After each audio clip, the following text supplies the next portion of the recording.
In this lesson, we present Columnar Transposition Cipher and show how they can be analyzed.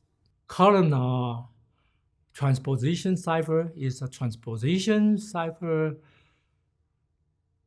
First, lay text row-wise. We then put the key mega box on top of the columns, which we have 8 columns there. The letters in the key indicate the order of the columns of ciphertext to be sent.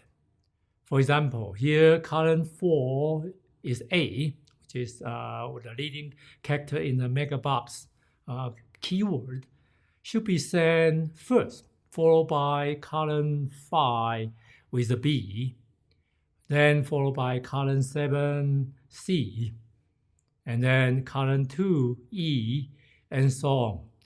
Plain text horizontally will be read in, ciphertext will read out column-wise by column-wise based on the order of the key. And therefore, the output generated will be AFLLSKSO, first column, second column, SELAWAIA.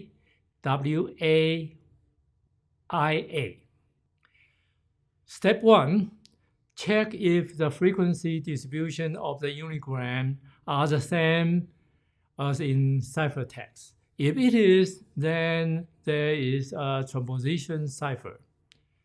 Step 2, analyze the number of columns. Assume that we suspect, based on the environment of the sender and the receiver, we understand $1 million could be in these particular transmissions, ciphertext. Assume the key length of A. Here we're using some guess. Breaking this word into the A letters per group, we have MILLIOND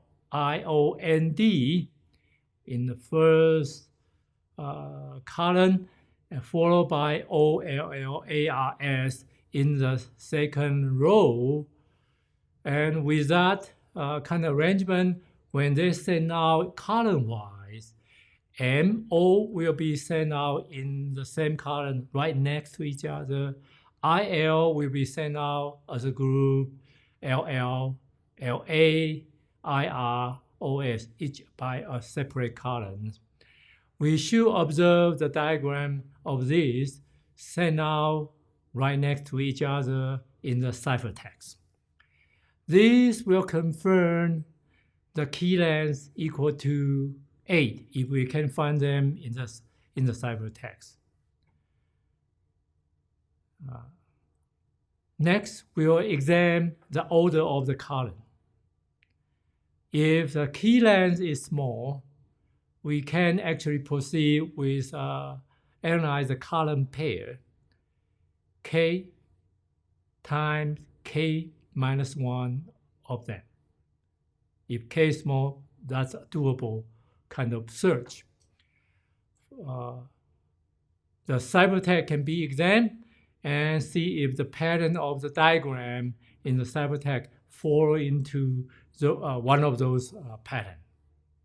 And with some diligent hard work, we will be able to decrypt and figure out the order and then recover the plain text.